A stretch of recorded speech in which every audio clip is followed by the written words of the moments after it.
Hello and welcome to the second part of this video series. It's the final part, it's only two parts, that's handy isn't it? Where I will be creating this wildlife pond. Click up here for part one. You can see everything I've done so far to get to this current stage, and stay to the end of this video, you will see the final result and everything I've done in between to get to there. Also don't forget, like, subscribe if you like what you've seen. Please contact me if you like anything similar to this kind of work doing in your garden. And as always, don't forget, check out my merch art store, help support the channel and the business. Many thanks. I've got my electrician friend Richie here today. He's going to be running this armoured cable for me, and I'm going to be continuing soiling and rocking up this pond. Let's see how we get on. Got my friend Rich here from Lorich Developments. First owner job for Lewis. Hello. We've got to look after him today, don't want to put him off. He's doing all right so far. He's got something in his hands, he's keeping busy. It's always good. So we can get these electrics run, armoured cable, cup of coffee, cup of tea, all good. Check these boys out, nice and local, good friendly company.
Okay, a little break in the proceedings.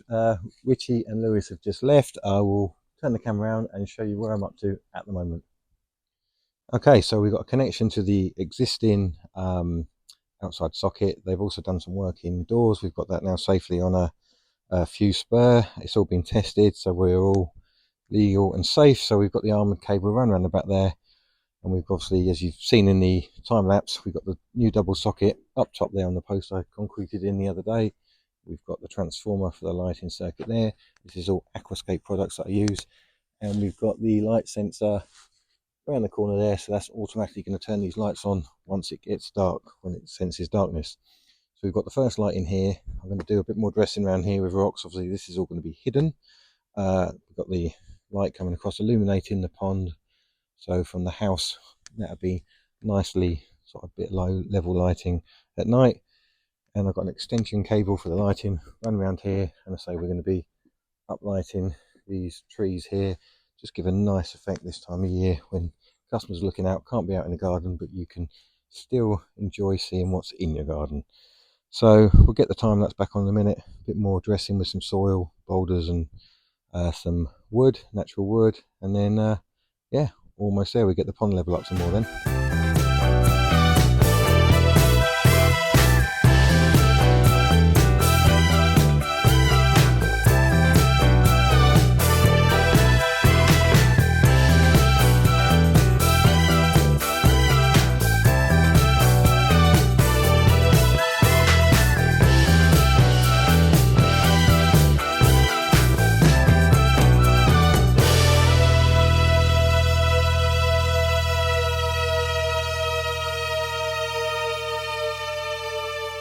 Okie dokie, it's coming together now. We've got this rock pile here with an old log section there, which is just helping disguise that electric point. All of those can be removed quite easy to gain access, that's not a problem.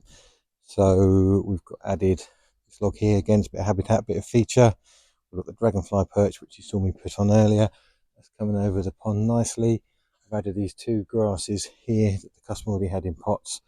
So we've used those. That just gives it a sense of establishment already. Just coming over those rocks, boulders that I put at the back there. Well, so we're up to water level now, as you may remember from the other video. Just under that rock there is where I created that little gravel soakaway, if you like. So any excess rain, if we do get up to a level, it's not going to flood this side here where the cobble beaches for the birds or mammal access for drinking and washing. It's going to go seep down that little shingle filled soakaway, which is all protected by membrane. So it's not going to clog up. So yeah, it's coming on very nicely. And as you can see, I've got the one of the light that's just going to shine over the pond just down there. So from the main viewing point, it's nicely disguised and you're not going to really see where that light's coming from at night.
Okay, that's me done for today. I will be back in the morning. First thing I'll be doing is the old wildlife pond that's in the plastic container type one. I'm going to be carefully emptying that. I know there's frogs in there. I'm going to be carefully putting them in the new pond. I'll be disposing of that in the skip while I've got it, and then I'm going to be 2 or 3 more lights, uplighters for the shrubs and the trees at the back here for the customer, joining onto the cable I've got running around there. Good tidy up, and then it'll be sowing an edging of wetland seed mix around the pond here on this near and side edge against the lawn, and then we'll be all done. So yeah, I will see you in the morning. Good morning, last day on the job. We're going to get this wetland seed mix sown. We're going to get the old pond cleared out. We know we've got some frogs in there. We're going to get that taken out of the way for the customer. And we're going to get 2 more uplighters just to highlight the back of the garden for the customer so she can see everything from her window, especially this time of year when you're not out as much. It's going to get dark and gloomy. These lights are just showcase her plants and the pond a bit more for her. Anyway, enough chat. Let's crack on.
Okay, you've just seen me lay a layer of the subsoil around the top there. It's only a thin layer. Really, it's to just cover those cables over for the lighting.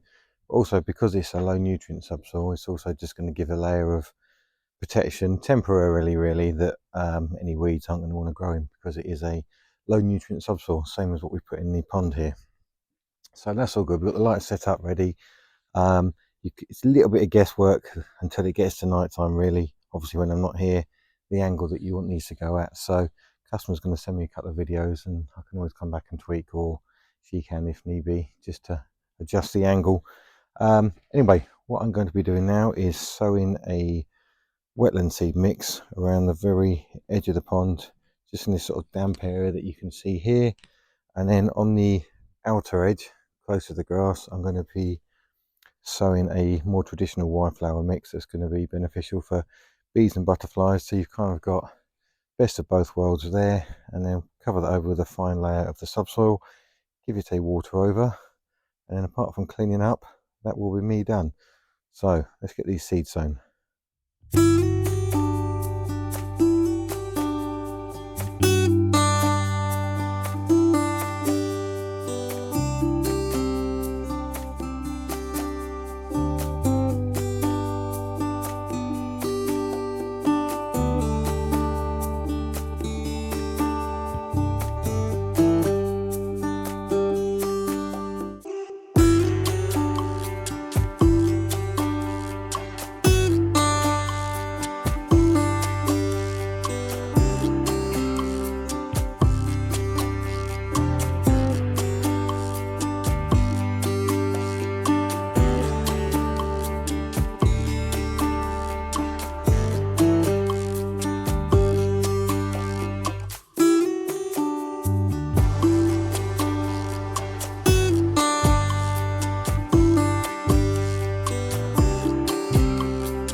Well, as you've seen, I've just finished the final tidy up.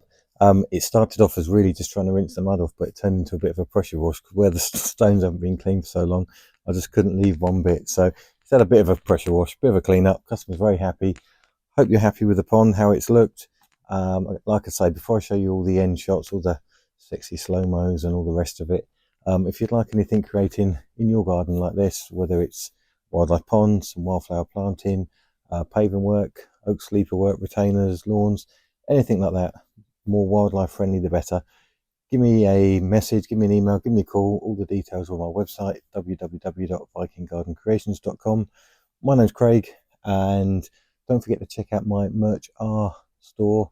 I'll send the link up here or somewhere here, and just helps support the channel, helps the business. So it's just me doing everything on this business, all the video editing, plus all the work, plus, like a lot of people, all the quoting and everything else. So anything that you'd like to support the channel with by buying any of the lovely Viking Garden Creation items will be gratefully received. And I know a few of you are doing that now, which is great. So yeah, spreading the word of the business, spreading the word, wildlife friendly gardens, all the rest of it, absolutely brilliant. So I'm going to leave you with some slow-mo shots, some finished shots of the pond, and I will see you on the next one.